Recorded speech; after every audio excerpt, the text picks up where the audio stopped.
자, 인문과정 6번째 시간이고요. 물권편을 보고 있으면 그중에 총론을 보고 있습니다. 자, 5번째 시간에 뭘 했었죠? 민법 총칙에 무효 취소 개념 맞죠? 법률행위가 성립을 했으나 처음부터 효력이 없는 걸 무효라고 했고요. 무효에서는 절대적 무효, 상대적 무효, 전부 무효, 일부 무효, 확정적 무효, 유동적 무효 개념 잡으시라고 했고요. 그 다음에 무효의 효과로서 부당이득 반환 의무와 불법 원인급여의 개념 잡으시라고 그랬습니다. 취소는 법률행위가 성립을 했어요. 근데 효력 요건을 갖추지 못했지만 일단은 유효하고요. 특정인이 취소를 해야 처음부터 무효가 된다 그랬어요. 그리고 취소 사유, 제한 능력, 착오, 사기 강박이 있었고요. 취소권자, 제한 능력자, 착오로 인하거나 사기 강박으로 인하여 의사표시한 자, 그 사람들의 대리인, 그 사람들의 승기인에 한하여 취소할 수 있었죠. 취소를 하게 되면 처음부터 무효가 되고요. 다만 제3자와 관련해서 선의 제3자에게 대항할 수 있는 절대적 취소가 있었고 대항할 수 없는 상대적 취소가 있었으며 취소권 소멸과 관련해서 소멸시효 기간이라는 것과 제척기간의 개념 비교했고요. 그 정도까지. 그다음 부관이라는 게 있었죠. 법률행위 효력의 발생 또는 소멸을 좌우하는 장래 발생 사실로서 당사자가 부과한 것들을 부관이라 한다 그랬죠. 조건하고 기한이 있었죠. 발생 여부가 불확실한 게 조건이고요. 확실한 게 기한이었었죠. 조건에 정조건과 해지 조건이 있었고요. 기한에 시기종기와 확정기한, 불확정기한이라는 게 있었습니다. 이런 식으로 개념을 딱 잡아서 틀을 머릿속에 세워두셔야 됩니다. 물권법에서 총론 부분에서는 첫 번째로 물권의 의의와 특징을 봤죠. 특히 특징과 관련해서 채권과 비교해서 물권은 누구에게나 주장에 관한 절대적 권리라고 했고요. 채권은 특정인에게만 주장할 수 있는 상대적 권리여서 채권은 대항력이 없다고 그랬죠. 다만 이제 채권 중에서 대항력을 부여해야 되는 경우가 생긴다고 그랬죠. 그래서 제가 마지막에 주택임대차를 예를 들었었어요. 그죠? 그래서 채권은 상대적이어서 대항력이 없지만 부득 대항력을 부여해줘야 되는 그런 경우가 있을 수 있다. 그런 것까지 개념을 잡았습니다. 자, 물권의 객체는 물건이라고 그랬죠. 물건이라는 건 우리 민법상 유체물, 형체를 가지고 있는 물건, 전기도 물건이고요. 관리 가능한 자연력까지를 물건이라고 해놨고요. 그 물건의 종류를 부동산과 동산, 주물과 종물, 원물과 과실로 나눠져 있는데 다행히 여기 우리 시험 범위 아닙니다. 우리 시험 범위는 103조부터가 우리 시험 범위예요. 따라서 여기 이제 일단 나머지는 필요할 때마다 설명을 드릴 거고요. 부동산, 동산만 구별합니다. 부동산은 토지하고 그 정착물이 부동산이고요. 동산은 부동산 이외의 물건이 동산인데 이 정착물을 둘로 나눠요. 건물하고 건물 이외의 정착물로 나눠요. 건물과 건물 이외의 정착물로 나눠서 건물은 토지와는 독립한 부동산이에요. 그래서 우리나라는 토지 소유권 따로 건물 소유권 따로 있죠. 그 결과 토지 등기부 따로 건물 등기부 따로 있잖아요. 그죠? 반면에 건물 이외의 정착물들 예를 들어서 나무 같은 것들 이런 것들은 원칙이 토지의 일부예요. 별도의 객체가 아니에요. 이렇게 부동산은 토지와 그 정착물을 말하는데 그 정착물 중에서 건물만은 토지와는 독립한 부동산이고 건물 이외의 정착물은 원칙적으로 토지의 일부다. 이렇게 생각을 하시면 되겠습니다. 주물종물이 나오고요. 과실이 나오죠. 원물과 과실이 나오는데 그 개념 자체는 우리 시험 범위가 아니지만 간단히 좀 확인을 해볼 필요는 있어요. 먼저 주물종물을 봅니다. 예를 들어서 A 물건의 소유자가 그 물건을 일상용도에 꼭 필요한 B 물건을 부착했을 때 A 물건이 주물, B 물건이 종물이 됩니다. 예를 들어서 주유소의 일상용도는 주유죠. 꼭 필요한 게 뭐가 있어요? 주유기. 이런 것들이 종물이 됩니다. 반면에 주유소에 설치되는 세차기는 주유소의 종물일까요? 아닐까요? 아니죠. 왜? 세차는 주유소의 일상용도가 아니란 말이죠. 이렇게 종물은 주물의 일상용도에 제공되는 물건, 일상용도에 꼭 필요한 물건, 이게 종물이 됩니다.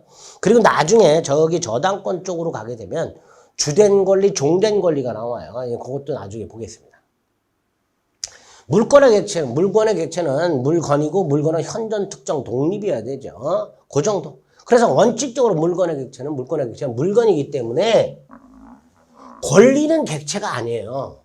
아파트 분양권 같은 거 소유권의 객체가 안 됩니다. 물론 예외적으로 나중에 보시겠지만 지상권이라는 권리와 전세권이라는 권리는 저당권이라는 물권의 객체가 될 수 있도록 규정을 해놨어요. 그러니까 예외적인 거죠. 일단은 물권의 객체는 물건이고 권리는 물권의 객체가 아니 돼 예외가 있을 수 있다. 요 정도만 생각을 해주시면 되겠습니다. 자, 그 다음에 이제 개념 잡아야 될 게 일물일권주의라는 거예요. 우리 지난 시간에 물권은 독점성이 있다 그랬잖아요. 즉, 내 물건은 나만 사용식할 수 있잖아요. 그러려면 필연적으로 하나의 물건에는 하나의 물권만 성립해야 되죠. 예컨대 물건을 하는데 소유권이 여러 개 있다. 그러면 독점을 못할 거 아닙니까? 그래서 물권의 독점성으로부터 하나의 물건에는 물권이 하나만 존재해야 된다는 원칙이 나와요. 그거를 일물일권주의라고 부르게 됩니다. 여기서 먼저 일물이 도대체 뭐냐 그 기준. 우리 예를 배추 같은 건 어때요? 배추 한 개 이렇게 불러요? 아니 배추 한 포기 이렇게 부르죠. 자동차 한 대 이렇게. 연필 한 자루, 옷 한 벌, 양말 한 켤레 이렇게 부르잖아요. 그게 하나예요. 그러니까 동산의 경우에는 한 개의 물건을 판단하는 기준이 딱 정해져 있어요. 그럼 문제가 뭐예요? 부동산이죠. 근데 부동산은 뭐하고 뭐가 부동산이라고 그랬어요? 토지하고 건물이 부동산이라고 그랬죠. 자, 토지는 어떻게 따져요? 필로 따져요. 필. 그러니까 일필 토지가 하나의 토지가 되는 거예요. 이게 배추 단위 포기하고 똑같은 개념을 생각하시면 돼요. 배추 한 포기, 토지 1필. 다 한 개. 배추 한 개, 토지 한 개. 이렇게 되는 거예요. 반면에 건물은 동으로 판다. 동. 토지는 필 단위로, 건물은 동 단위로. 자, 이렇게 물건 개수 판단 기준 확인한 다음에 일물일권주의라는 게 구체적으로 뭐냐? 하나의 물건 일부의 별도의 물건이 인정될 수 없죠. 하나의 물건 전체에 하나의 물건이 있어야 되니까 일부의 별도의 물건이 있을 수는 없다. 이렇게 되겠죠. 또 물건이 여러 개라면 물건도 여러 개야 되죠. 따라서 여러 개의 물건을 묶어서 전체 하나의 물건이 성립할 수가 없죠. 마지막 하나의 물건 전체에 여러 개의 물건이 있을 수는 없겠죠. 이게 일물일권주의의 구체적인 내용이 될 수 있는 거예요.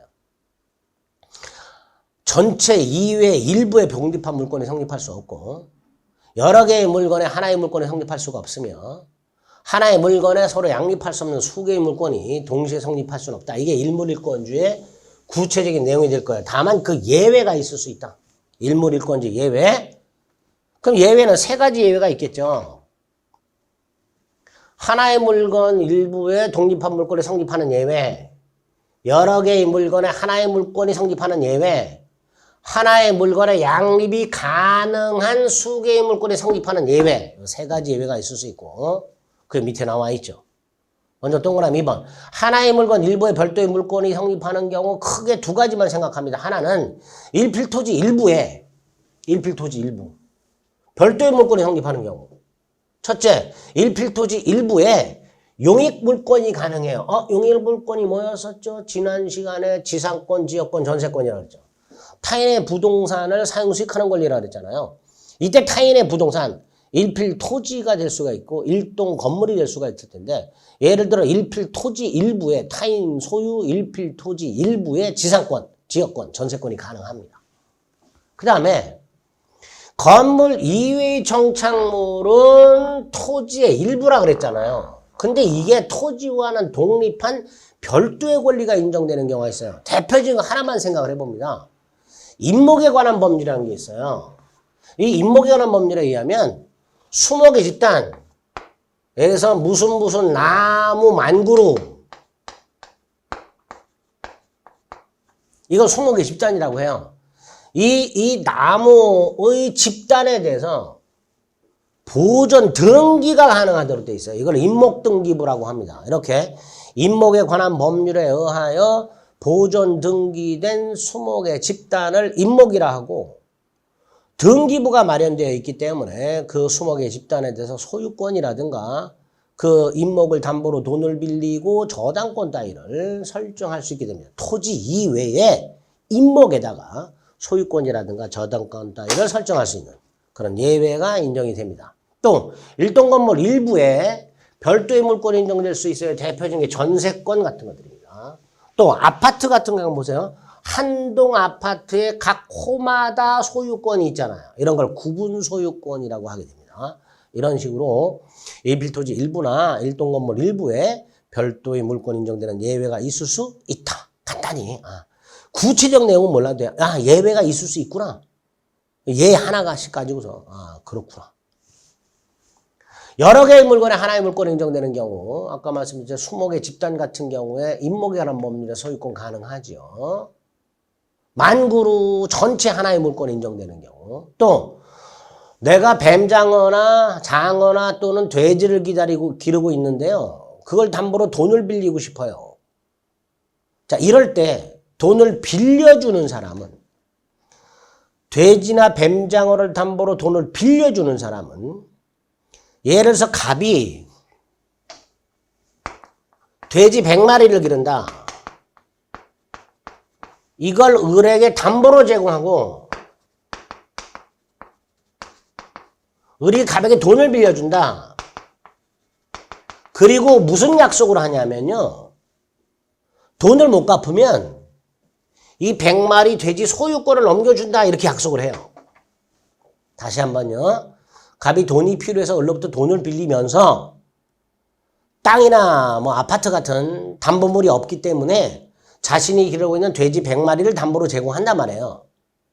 담보로 제공하면서 제 날짜에 돈을 못 갚으면 100마리 소유권을 넘겨주겠다라고 약속을 해요. 그러면 이 을은 갑이 돈을 갚지 못하면 돼지 100마리 소유권이 생기잖아요. 이런 권리를 동산 양도담보권이라고 해요. 대법원이. 뭐라고 한다고요? 동산 양도담보권. 그러니까 을은 현재 갑소유 돼지 100마리에 대해서 동산 양도담보권이라는 걸 갖고 있는 거예요. 그 동산 양도담보권이라는 권리를 갖고 있다가 갑이 돈을 못 갚으면 그 동산 양도담보권의 기초에서 소유권을 취득하게 돼요. 돼지 100마리에 대해서. 그래서 채권을 회수하는 거예요. 이렇게 채무자가 변제하지 않으면 채무자가 제공한 동산에 대해서 장차 소유권을 취득할 수 있는 권리를 동산 양도담보권이라고 하는데 돼지가 100마리니까 일몰일권주의에 의하면 양도담보권도 100개여야 되는 문제가 생기죠. 그런데 우리 대법원은 이 돼지 100마리 전체를 마치 하나의 물건처럼 취급을 해요. 이걸 집합물이라고 해요. 그래서 한 개의 동산 양도담보권이 성립한다. 돼지 100마리에 대해서 100개의 동산 양도담보권이 아니라 한 개의 동산 양도담보권이 성립하게 된다. 일몰일권주의 예외가 되겠죠. 자, 물권의 객체와 관련된 일몰일권주의라는 걸 살펴봤습니다. 자, 3번. 물권의 종류. 자, 물권의 종류 우리 지난 시간에 민법상 몇 개가 있다고요? 8개가 있다고요. 그걸 어떻게 나눴죠? 가장 크게 점유권과 본권으로 나눴죠. 본권을 또다시 소유권과 제한물권으로 나눴고요. 제한물권을 또다시 용익물권과 담보물권으로 나눴었죠. 그죠? 네, 그렇게. 그런데 우리 민법상 물권이 딱 8개가 있어요. 또 대법원이 인정하고 있는 물권이 4개 정도 있습니다. 그럼 토탈 12개 정도 있는 거예요. 많아요? 적어요? 적지요. 대한민국에 존재하는 무수히 많은 물건들에 대한 권리 유형이 꼴랑 12개 정도 있는 거예요. 자, 이렇게 유형이 적을까? 185조 때문에 그렇습니다. 뭐라고 되어 있냐면 물권은 법률이나 관습법에 의하는 이외에는 임의로, 즉 함부로 창설, 만들지 못한다. 요거를 물권 법정주의라고 부릅니다. 채권은 다양한 계약을 통해서 다양한 내용의 채권을 당사자가 임의로 만들어낼 수 있어요. 임의로 창설할 수 있어요. 반면에 물권은 당사자들이 임의로 창설할 수 없도록 막아놨어요. 물건이 많기는 하지만 재화는 유한하잖아요. 그죠? 물건이란 건 재화인데 재화는 유한하잖아요. 근데 사람에 대한 물욕은 어때요? 무한하잖아요. 결국 물건에 관한 권리는 국가의 통제가 필요합니다.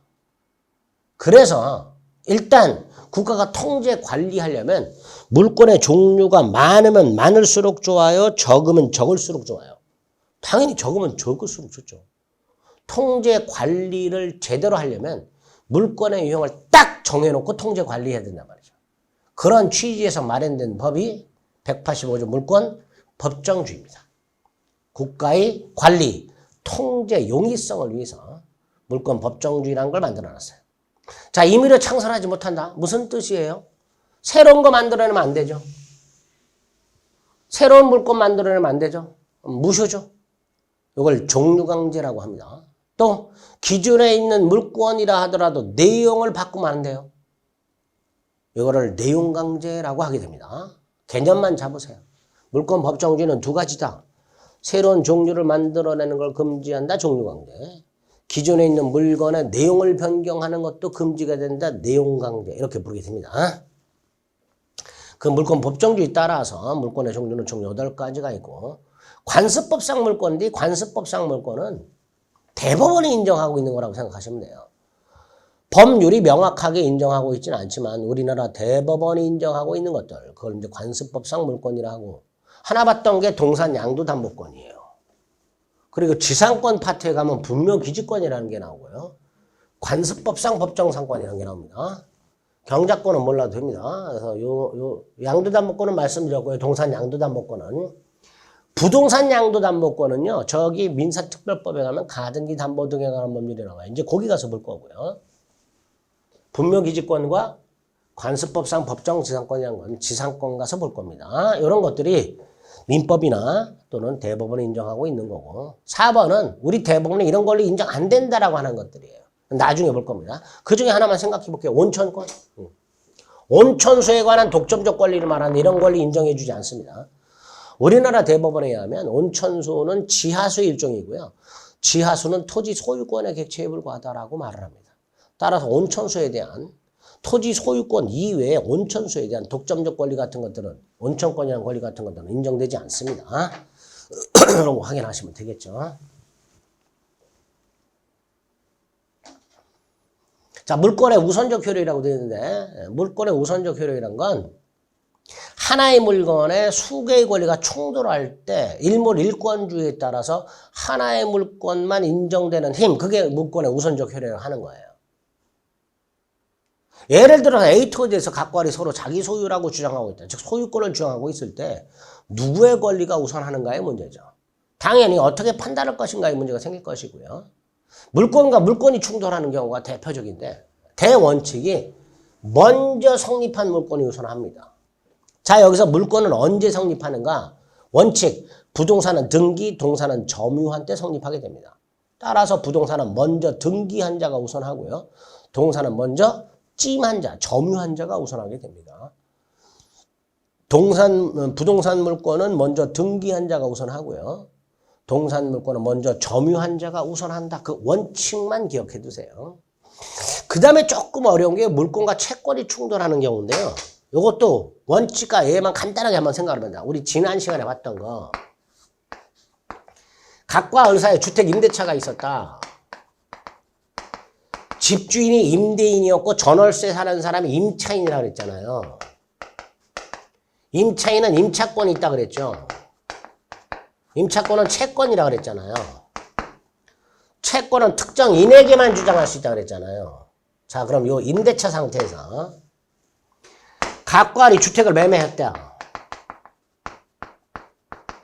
각과 병이. 그래서 병이 주택 소유권을 취득했다. 소유권은 물권이에요. 자, 그러면 병은 주택 소유권에 기초해서 그 소유권을 이렇게 주장해요. 내 집이다 나가달라. 주장할 수 있다 없다? 있죠. 물권은 누구에게나 주장할 수 있다 그랬으니까. 절대적 권리라 그랬으니까. 반면에 채권은 어때요? 특정 인에겐 갑에게만 주장할 수 있죠. 병에게는 주장을 못해요. 이렇게 하나의 주택을 둘러싸고 소유권이라는 물건과 임차권이라는 채권이 충돌하는 경우 당연히 뭐가 우선할 수밖에 없어요? 물건이 우선할 수밖에 없죠. 그죠? 병은 이렇게 소유권 주장할 수 있는 반면에 어른 병에게 임차권을 주장하지 못하니까 결과적으로 물건이 우선하는 게 원칙이 될 겁니다. 이거를 매매는 임대차를 깨뜨린다 이렇게 말을 해요. 물건이 채권에 우선한다 라는 것을 매매는 임대차를 깨뜨린다 이렇게 말을 합니다. 낯설죠?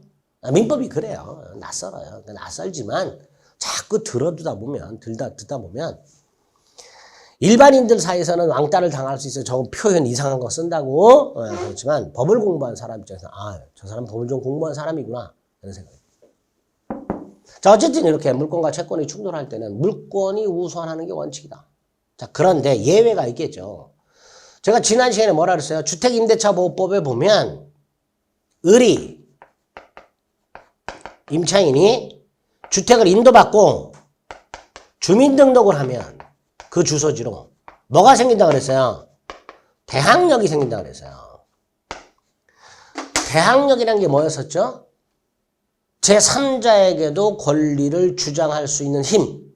그게 대항력이라고 했죠. 그러니까 만약에 대항력이 있는 상태에서 병이 소유권을 취득했을 때는 을은 병에게도 임차권을 주장할 수 있는 힘이 생겼으니까 누가 우선하게 돼요? 을이 우선하겠죠.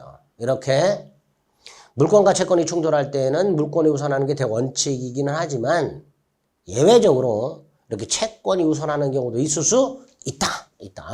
그래서 물건과 채권이 충돌한다. 물건이 우선하는 게 원칙이다. 예외. 물건이 성립한 시기, 병이 소유권을 취득한 시기와 임차인이 대항력을 갖춘 시기를 구별해서 등기 등을 통해 대항력을 갖추고 있다면 임차권이 주택임차권, 상가건물 임차권을 포함해서 그러면 그 이후 물권자에게도 그 채권을 주장할 수 있는 경우가 생길 수 있더라.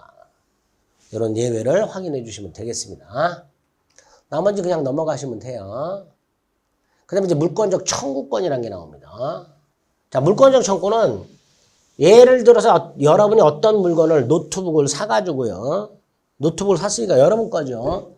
그걸 가지고 도서관에서 공부를 하고 있었어요. 잠시 화장실 갔다니 누가 가져갔어요. 도서관을 돌아다니면서 잡았어요. 그럼 그놈이 내 노트북을 갖고 있을 거 아니에요. 그놈이 내 노트북을 가져갔기 때문에 나는 내 노트북을 사용을 못했잖아요. 이걸 뭐라 그래요? 물권의 침해라고 불러요. 이거 회복해야 되잖아요. 그럼 어떻게 돼요? 그놈을 잡아가지고 하나한테 뭐라 그래야 돼요? 노트북 돌려줘 라고 해야 되겠죠. 이런 걸 뭐라 한다? 물권적 청구권이란다. 물권을 내가 갖고 있는데 그 물권이 누군가에 의해서 물권이라는 권리가 누군가에 의해서 침해를 당하고 있거나 방해를 당하고 있거나 그럴 염려가 있을 때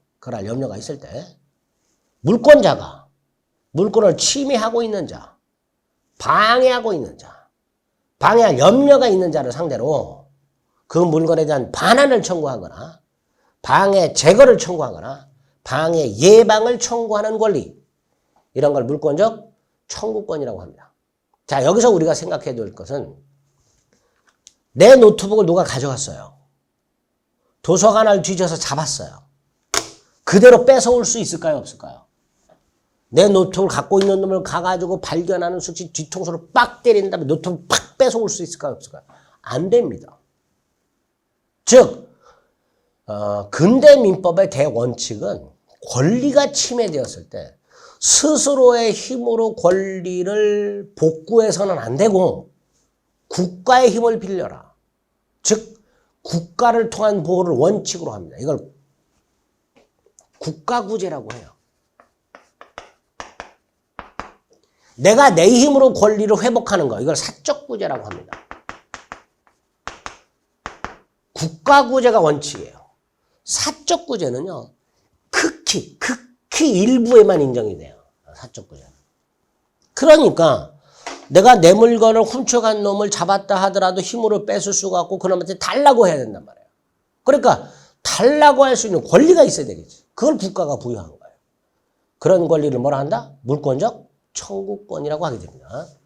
물권은 절대성이 있어서 누구에게나 주장할 수 있고 따라서 누구에 의해서도 침해될 수가 있더라. 이때 물권의 내용 실현, 지배를 말합니다. 사용, 수익, 처분 같은 것들.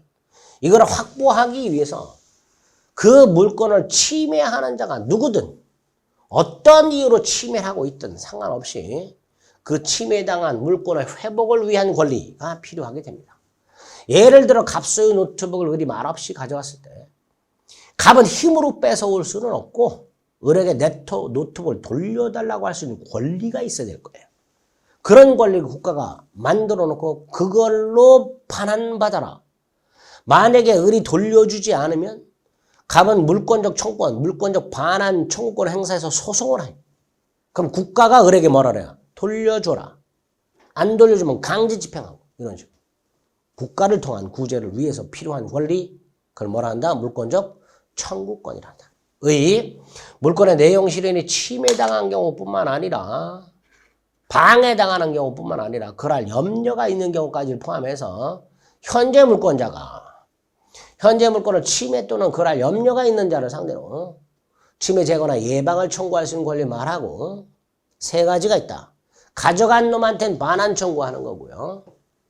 사용을 못하게 방해하고 있는 놈한테 방해 제거를 청구하는 거고요. 그럴 염려가 있는 사람에게는 방해 예방을 청구하는 세 가지 권리가 있습니다. 물권적 반환 청구권, 물권적 방해 제거 청구권, 물권적 방해 예방 청구권. 그리고 이 세 가지 권리를 우리 민법은 점유권이라는 권리와 소유권이라는 권리의 두 세트를 규정해 놨습니다. 점유권의 한 세트, 소유권의 한 세트. 이렇게 총 두 세트를 규정해 놨어요. 그럼 여기서 어떤 문제가 생겨요? 점유권, 소유권을 제외한 나머지 물권들, 지상권, 지역권 같은 것들. 얘네들은 그 지상권, 지역권이라는 물권이 침해되면 어떡하냐?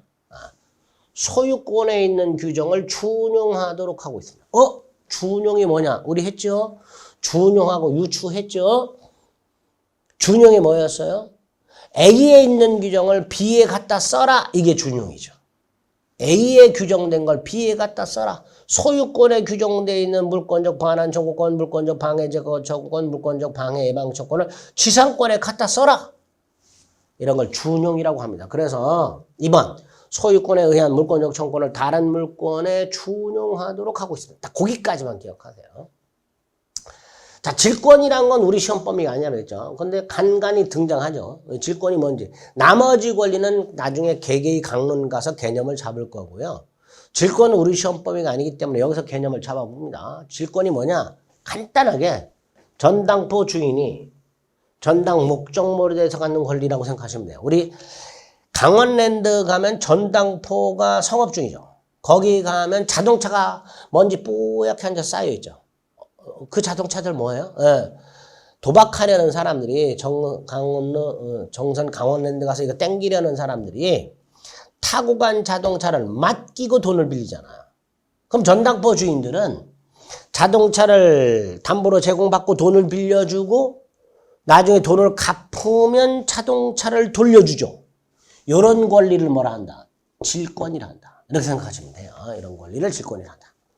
자, 물권적 청구권 어떤 게 있고 어떤 거다 개념 정도 잡았고요. 행사 요건까지만 간단히 생각을 해봅니다. 예를 들어서 갑소유 땅이 있고 을소유 땅이 있는데 갑소유 땅에 아름드리 나무 한 그루가 있었어요. 그런데 이 아름드리 나무 한 그루가 간밤에 자빠졌는데 하필이면 을소유 땅에 자빠져 있어요. 그러면 을의 입장에서 보면요. 갑 소유 아름드리 나무로 인하여 을 소유 토지 사용이 방해당하고 있는 거잖아요. 따라서 을은 갑에게 방해 제거를 청구할 수 있을 겁니다. 이게 뭐예요?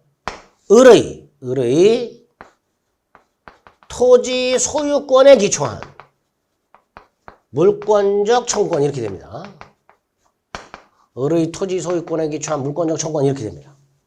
그런데 을의 토지 소유권이 방해당하고 있는 원인을 생각을 해볼게요. 두 가지가 있을 수 있습니다. 하나는 이 나무가 지진으로 태풍으로 쓰러진 경우, 간밤에 태풍이 너무 심하게 불었고 하필이면 을 소유 토지 방향으로 불어가지고 나무가 그 태풍을 이기지 못해서 을 소유 땅에 쓰러진 경우, 자 이런 경우에는 을 토지 소유권이 불가항력적으로 침해되었다라고 말을 해요. 을 소유 토지 소유권이 불가항력적으로 침해되었다라고 말을 합니다. 반면에 을하고 다툰 갑이 엿먹어라, 고의 또는 갑이 관리를 잘못해서 갑의 고의 또는 과실로 쓰러진 경우, 이 경우에는 갑에게 잘못이 있죠. 그걸 귀책사유라고 해요. 갑이 일부러 또는 갑이 실수해서 쓰러뜨린 경우, 갑이 나무 관리를 제대로 못해서 쓰러진 경우와 같이 갑의 고의 또는 과실로 쓰러진 경우, 이런 걸 이제 갑의 귀책사유한 침해 이렇게 부르는데, 우리 민법은 침해 원인이 갑소유 나무가 을소유 땅에 쓰러진 원인이, 그래서 을소유 토지 소유권이 침해되고 있는 원인이 불가항력적인지 침해자의 고의과실이 있는지를 따지지 않습니다. 이런 걸 따지지 않고 물권적 청구를 행사할 수가 있습니다. 그래서 침해자의 고의과실이 있을 때만 인정되는 게 아니기 때문에, 불가항력적인 경우도 인정이 되기 때문에 침해자의 고의과실은 물권적 청구권 발생 및 행사 요건이다 아니다라고 말을 하죠. 침해자의 고의과실은 물권적 청구권의 발생 및 행사 요건이 아니게 됩니다. 우리 민법은 불가항력적으로 침해했던 침해자의 고의과실이 있던 물권적 청구권을 인정하고 있습니다. 이 정도까지 개념을 잡아주세요. 그래서 총론 일반론 중에서는 물권의 의 특징, 그다음 물권의 종류, 일물일권주의, 물권의 종류가 아니라 물권 법정주의, 그다음에 일물일권주의, 그리고 물권의 우선적 효력, 물권적 청구권, 이런 것들을 개념을 잡은 거예요. 이런 것들이 있다. 자, 물권 총론 두 번째가 물권 변동론인데요. 물권 변동론은 일단 물권 변동이란 게 뭐예요? 물권의 특실 변경이죠. 그죠? 그 변동의 원인이 있었죠. 법률 행위에 의한 물권 변동과 법률 규정에 의한 물권 변동이 있죠. 법률 행위한 게 뭐예요? 계약. 예를 들어 갑소유 A 토지를 을이 매수했다. 즉 각과할세 매매 계약이 있었다. 매매 계약 법률 행위다. 이런 경우에는 등기함으로써 을이 소유권을 취득하고요. 법률 규정, 예를 들어서 상속 같은 것도. 갑소유 땅이 있더라. 그거를 을이 소유권을 취득했다. 소유권 취득 원인이 크게 두 가지. 매매 계약을 통해서 취득했다. 법률 행위에 의한 취득. 갑이 사망을 했고 을이 상속인이다. 상속을 통해서 취득했다. 법률 규정에 의한 취득. 이렇게 물권 변동이란 물권의 취득 변경 소멸을 말하는데, 그 물권의 취득 변경 소멸의 원인이 뭐냐? 법률 행위와 법률 규정, 두 가지가 있을 수 있다. 두 번째, 부동산 물권 변동이 있을 수 있고 동산 물권 변동이 있을 수 있죠. 그래서 물권 변동의 유형은 원인에 따라서 법률 행위에 의한 물권 변동과 매매 계약, 법률 규정에 의한 물권 변동, 상속 등 이렇게 원인에 따라서 크게 두 가지로 나눌 수 있고요. 객체에 따라서 부동산 물권 변동과 동산 물권 변동으로 나눌 수가 있어요. 객체에 따라서 써있네. 부동산 물권 변동과 동산 물권 변동으로 나눌 수 있더라. 그리고 네 가지니까 법률행위, 매매 등을 통한 부동산 물권 변동은 등기를 꼭 해야 변동의 효력이 생기고요. 반면에 상속 취득 등을 통해서 부동산 물건을 취득할 때는 등기 없이 취득하게 됩니다. 동산물권 변동이 있는데요. 이거 우리 시험 범위가 아니니까 그냥 한번 눈도장 찍고 넘어가시면 돼요. 몰라도 됩니다. 핵심이 물권 변동, 부동산 물권 변동의 핵심이고 우리 시험 범위에서는 법률 행위한 부동산 물권 변동과 법률 규정한 부동산 물권 변동으로 나뉘게 되고 법률 행위한 부동산 물권 변동은 등기할 것, 법률 규정한 물권 변동은 등기가 필요 없다. 이렇게 생각하시면 돼요. 자, 이때 등기 같은 게 뭐냐? 공시 방법이에요. 공시 방법. 즉 물권 변동은 채권과는 달리 그 변동 과정 및 현재 물권자가 누군지를 외부에서 알 수 있도록 표시를 하도록 하고 있어요. 그걸 공시라고 합니다. 여러분들 책을 사가지고요. 이름 쓰시는 분들이 있죠. 그게 공시라고 생각하시면 돼요. 이 책은 내 거다. 가져가지 말아라. 그거를 국가가 부동산과 동산에 공시를 하도록 하고 있는 거예요. 자, 그중에 이제 부동산 공시가 중요하겠죠. 덩치가 크고 값어치가 크니까. 자, 어쨌든 공시라는 것은 어느 물건에 대한 물권의 변동 과정 및 현재 물권자가 누군지를 외부에 표시하는 것, 그 방법. 부동산은 등기, 동산은 점유고요. 특히 부동산은 등기가 아주 문제예요. 그 다음에 관습법상 명인방법이라는 게 있고요. 분불의 형태는 나중에 분묘기지권에서 볼 겁니다. 자, 명인방법만 개념을 좀 잡아볼게요. 명인방법이라는 게 뭐냐? 토지 일부인 지상물, 갑소유 땅에 나무가 이렇게 있어. 근데 이 나무가 을소유야. 자, 20개 집단에 대해서 토지 소유권과는 별도의 권리가 인정될 수 있다고 그랬죠. 그 중에 하나의 방법이 뭐였어요? 임목에 관한 법률에서 임목 등기한 경우. 자, 임목에 관한 법률에서 임목 등기하게 되면 등기부에 소유권 할 수 있죠. 근데 그렇게 하는 방법이 하나 있고 또 하나는 을이 이 둘에다가 울타리를 치고 입구에다가 편말을 박아요. 이렇게. 편말을 박은 다음에 이 울타리 내에 무슨 나무 몇 그루는 을소유. 요렇게 해놨어. 요거를 명인방법이라 하는 거예요. 요런 거를. 즉, 토지 일부로서의 지상물의 소유권이 누구에게 있는지를 제3자가 명확하게 알 수 있도록 하는 일체의 방법.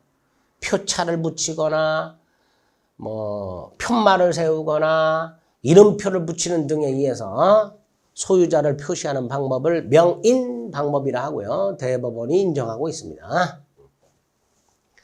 자, 어쨌든 공시라는 게 이런 거다. 그 다음에 이제 3번을 보니까 공시의 원칙과 공신의 원칙이라는 게 있는데 공시의 원칙은 뭐예요? 아까 공시가 있었잖아요. 그 방법을 갖춰야 물권이 변동이 돼. 이게 공시의 원칙이에요. 공시 방법을 갖춰라. 이게 공시의 원칙이라고 생각하시면 돼요. 부동산 물권 변동에서 특히 법률의 경우 공시 방법을 갖춰야만 물권이 변동되도록 하고 있죠. 그죠? 그런 게 공시 원칙이다. 자, 공실의 원칙이 조금 어려운데요. 자, 우리 지난번에 대항력 하면서, 절대적 무효 하면서 예를 들었던 거 한번 생각해봅니다. 갑소유 A 토지를 갑과 을이 매매 계약을 한 다음에 등기를 넘겨줬어요. 근데 이 갑이 계약 당시 만취해 있었어요. 그럼 매매는 무효고 등기도 무효라 그랬죠. 그런데 을이 자기가 소유자로 등기되어 있는 것을 기회로 병한테 다시 팔아요. 병이 등기를 했어요. 자, 이때 병은 을 등기를 믿고 보통 거래했겠죠. 이제 여기서 어떤 문제가 생겨요? 을 등기가 무효예요. 그리고 만취한 자의 법률행위는 절대적 무효예요. 따라서 설령 병이 선이라 하더라도 소유권을 취득하지 못하는 문제가 생기는 거예요. 다시 말해서 을이 등기라는 공시방법을 갖췄어요. 그런데 그 공시방법이 모두 유효인 건 아니에요. 이렇게 무효인 경우가 생긴단 말이에요. 이렇게 무효의 등기가 존재하고 있을 때, 이게 무효임을 모르고 거래한 사람, 얘 어떻게 할 거냐는 문제가 생겨요. 자, 이때 무효인 공시방법을 유효라고 믿고 거래한 자를 보호하자. 이게 공신의 원칙이에요. 무효 등기를 믿고 부동산을 산 사람, 소유권을 취득한다. 이게 공신의 원칙이에요. 공신이란 건 무효 등기를 유효라고 믿는 것. 이게 공신이에요. 이걸 공신이라고 그래요. 무효 등기 따위를 유효라고 믿는 것을 공신이라 하고 그 믿고 거래한 자를 보호하는 원칙을 공신의 원칙이라고 부르는 거예요. 자, 이때 우리 민법은 특히 부동산에는 공신의 원칙을 인정하지 않습니다. 그래서 뭐라 그랬어요? 절대적 무효. 선의 제3자가 무효를 주장할 수 있다. 병은 소유권을 취득하지 못한다. 병은 좀 억울하지만 부동산 물권에는 부동산 등기에는 공신의 원칙을 인정하지 않고 있습니다. 병은 억울한데요? 이런 거 지금 생각하지 마세요. 억울합니다. 억울하지만 어찌됐건 우리나라에서는 부동산 물권 등기에는 공신의 원칙을 인정하지 않고 있다라는 것, 그거는 꼭 좀 기억을 해 두셔야 됩니다. 공시의 원칙과 공신의 원칙의 개념을 잡았고요. 특히 우리나라에서는 공신의 원칙은 인정하지 않고 있다는 거 확인하시고 구체적으로 물권 변동의 모습은 시간을 조금 달리해서 살펴볼 수 있도록 하겠습니다. 수고하셨습니다.